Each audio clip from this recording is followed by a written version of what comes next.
আমি ওরে কইছিলাম, ও রাজি ছিল। ও হচ্ছে ও আমার থেকে টাকা, চুল কাটার টাকা পয়সা সব নিছে, আমি সব দিছি। ও আমার চুল কাটার কইছে, আমাকে চুল কাটার টাকা দাও, আমি তাও দিয়ে দিছি ওরে। কোনো সময় কিছু তো মানা করি না। ঘুরতে গেছো কোথাও ওর সাথে? গেছি, থাকলে ভালো লাগে শুধু। আচ্ছা, এই চুল কাটার টাকা নিলে বিয়ে করতে হবে? ও যে আরো আরো কত কিছু করছে। আচ্ছা, আছে, বাবার ফোনে আমি ছবি উঠছিলাম ওর সাথে, কোথায় ছবি উঠছিল? রেল লাইনে। ছবি তো এমনি উঠতে পারে। এমনি একটা মেয়ের হাত ধরে ছবি উঠতে কোনো মানে আছে? আচ্ছা, ছেলে কোন ক্লাসে পড়ে? 7-এ। এটা কি বিয়ের আসলে বয়স? তোমার সাথে কি কোনো অবৈধ সম্পর্ক ছিল? ওর সাথে ওই কাজটা ছাড়া তো সবকিছুই, সবকিছু বলতে সবকিছুই। ঢাকা যায় কি করবে? ঢাকা বলি মাসে মাসে কাজ করি, একটু না একটু পরে বের হইব। কইলাম তো বিয়ের জন্য ভারত যা লাগে তাও যাবো। আচ্ছা, ওই আমার আসতে কইছিল। কবে আসতে বলছো তোমারে? ও আমার বৃহস্পতিবার দিন কইছে, আমি আমি হচ্ছে সেই দিন আসি নাই কে। ওর হুন্ডা কেনার অনেক শখ, আমি কইছি তো হুন্ডা কিনুক তারপরে যাবো। কিন্তু আমার সাথে খুব খারাপ খারাপ ব্যবহার করছে। আমার মার এনে রাস্তা ভিতরে ফাঁস করছে, সব দোকানদার আমাগুলো তাকাই আসছিল, তার জন্য আমি ওর বাড়িতে আইছি। কেউ যাওয়ার জন্য চাপ দিছে? দিছে, আমার কাকি দিছে। তোমার কাকি? এই বাড়ি। ছেলের কাকি? জি। কি বলছে? আমি বাড়ির ভিতরে ঢুকতে না ঢুকতে সে আমার জড়াই ধরছে, চলো চলো। আমি আমি কইছি আমি যাবো না। আমি তারপরে অনেকক্ষণ দাঁড়াই আসছিলাম।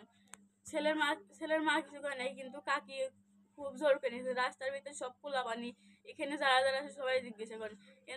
এনারাও আমাদের পিছিয়ে পিছিয়ে ছিল, খুব জোরাজোরি করে নিয়ে গেছে। আচ্ছা, ছেলে ও কইছে আমার বাড়িতে যায়। বাড়িতে গেলে কি করবো? ও বিয়া করে পাঠাইছে। একজনের সাথে রাস্তায় দেখা হয়েছে। এখন ও কইতে, আমি হচ্ছে কান্না করতেছি, আর ও কইতেছে সাইড থেকে একজন কইছে যে হারিমণি বাগে কান্দিতেছে, কান্দাই লাভ নেই কে, আমি যামুনি ওদের বাড়ি। আর কইছে ও কইছে যাইও। তাও কালকে আর পুকুর বাড়ি চলে গেছে। না, আমি পাশের বাড়ি গেছি, আর ওর মা ওরে পাঠাই দিছে। তোমার বাড়ি থেকে কেউ আসছিল এখানে? আসছিল, কে আসছিল? আমার ফুবু আইছিল, এখনো আছে। সে দাদি আইছে, আব্বু আসছিল। আমার হচ্ছে যারা হচ্ছে আমাদের বাড়ির কাজকার বিচার মিচার করে তারাও আইছিল। আচ্ছা, কি বলছে?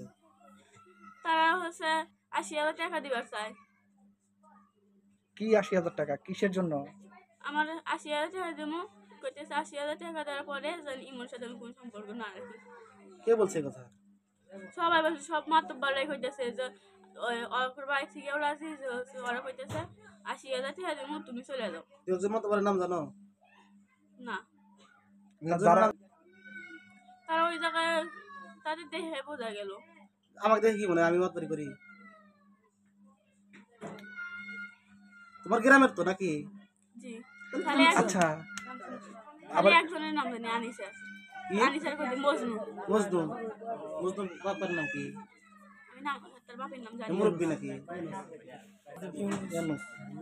আচ্ছা, তোমার পুরো নাম কি বলো তো দেখি? সম্পদ মনীষা খাতুন। তুমি কোন ক্লাসে পড়ো? 8ম শ্রেণী। আর এই সম্পর্ক কতদিন ধরে? 2 বছর। হয়নি? না, কেউ জানাজানিও হয়নি? জানছিল, কিন্তু হচ্ছে ওর বাড়ির মানুষ ওকে শাসন করছে, আমার বাড়ির মানুষ আমাকে শাসন করছে। এখন তুমি যদি বাড়িতে ফেরত যাও, তোমার বাবা মা বাড়িতে দুটো উঠাবে? না, এটা কিভাবে বুঝলা? আমি তো কালকে বাড়ি দিলাম। আমার বাবা মা যদি বাড়িতে উঠাই, পাড়ার মানুষ আমাকে ঠিকঠাক করে দিব না, সবাই খোঁচাইবো। তারা কইবো না যে চলে গেছিল আবার এসে, এগুলো কইবো না।